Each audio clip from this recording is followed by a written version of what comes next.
บายดีเด้อทุกคนวันนี้เฮาก็ไปตึกเบ็ดเนาะทุกคนสบายดีอายเอ้ยทุกคนเนาะตอนนี้เฮาก็หากี่เดือนไปติดเบ็ดเอาปลาแล้วเนาะ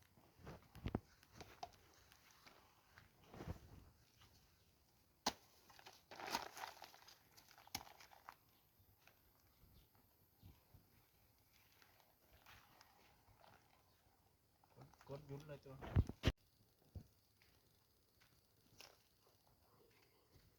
มาทุกคนตอนนี้ก็เฮาก็ฮ้อนป่วยตึกเบ็ดแล้วเนาะฝากส่งใหม่น้ำแน่เด้อทุกคนฝากติดตามให้แน่เนาะเดี๋ยวตอนนี้มันก็ตอดแล้วเนาะปลาเอาไปทีขึ้นมาเลยเดี๋ยวรออีกหน่อยก่อนโอ้ปลาตึกแล้วมาทุกคนเดี๋ยวอ้าวปลาเกาะนี่โอ้มาเนาะทุกคน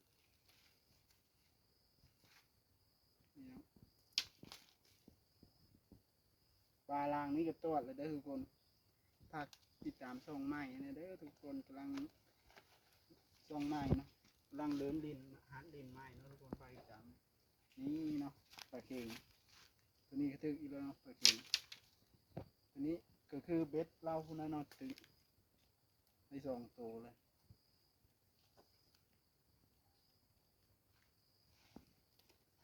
โอ้ไปแล้ว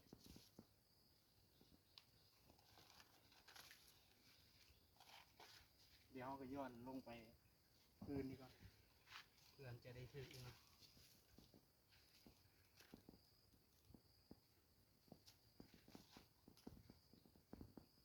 เดี๋ยวเราก็ท่าเบิ้งนะโอ้ยทุกคนตอนแล้วมันกำลังนิดเนาะปลาหลายเลยทุกคนปลาปกเนาะปลาปกผู้ดีกินเนี่ยนะเดี๋ยวก็เมื่อปีกินมากันหลายคนอยู่นะทีมงานเด็กน้อยเนี่ยฝากติดตามส่องไม้เนี่ยเด้อไอเอ๋น้องเนาะไอเอ๋เนาะ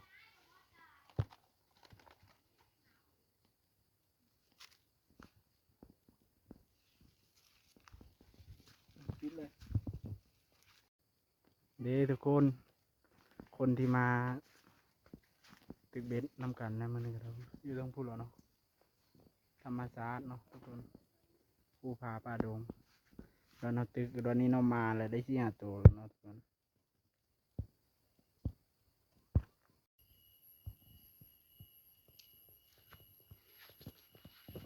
โอ้ทุกคนได้แล้วเนาะทุกคนปลานี่กันปลากลางตัวปะเอาออก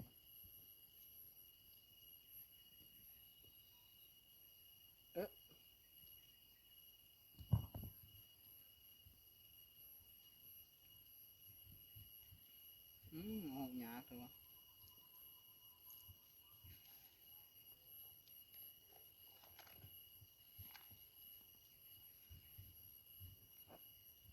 เอาเก่าลงไว้คือดิครับโอ้ย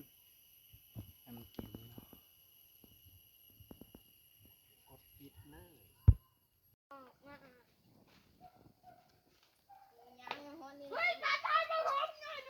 ตอนนี้ก็ตึกกระคำแล้วสบายดีทุกคน ผลก็เริ่มจากตกแล้วมันก็สิได้เมื่อเหือแล้วเริ่มทีเมื่อเอื้อนแล้วทุกคนนั่นคือสาวตัวกับหมวย ทุกคนตอนนี้ก็ปูเบ็ดเมื่อแล้วเนาะเขาก็เดินทางเมื่อไปลุกเนี่ย Let's go ปลาก็ได้หลายเติมนะทุกคนเดี๋ยวจริงดูไม่มีปลาแต่ละคนนะเงียงเลยตายปะเห็นบ่มันยังไกลๆไหมเด็ดปลาทุกเบ็ดมันเนี่ยหลายทุกคนเนาะเมื่อเอากับเมื่ออะไรปะคุณนะโอ้ไปร้ายLet's go ได้เมื่อไหร่ปลาโหจมมึงเลยปูทุกคนมันก็ค้ำนะมือค้ำเป็นดีไปเมื่อ ไป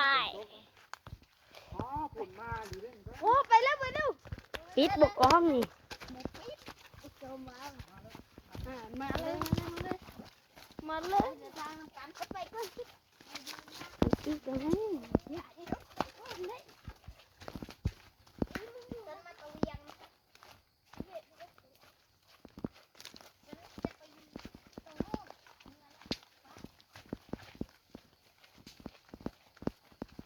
นี่คือฉันในเมื่อก่อนแล้วฉันในกองนี้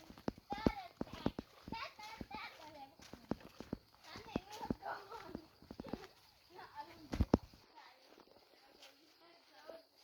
ฉันในตอนนี้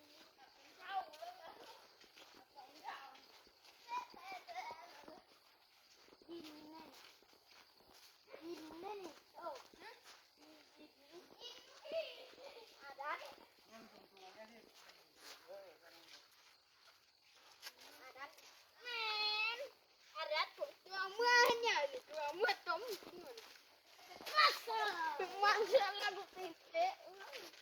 ทุกคนตัวนี้เนื้อไปเนื้อก่อนเนาะ ยุงจับกระตูแขน มาเสือละมาเสือละยินเองกับอายนะเสือละใช้ตัว จับจะลาอย่าโทรศัพท์ กองเลยนี่จะกองมาเสือละ เดี๋ยวปาไปชม จะกองปากเลยจะปากปกติเลยหล่นแปะพวกนึง โอ้ยทุกคน หล่นแปะตัว นี่ก็ใกล้สิฮอดบ้านแล้วนะทุกคน ตัวหล่นแปะตัว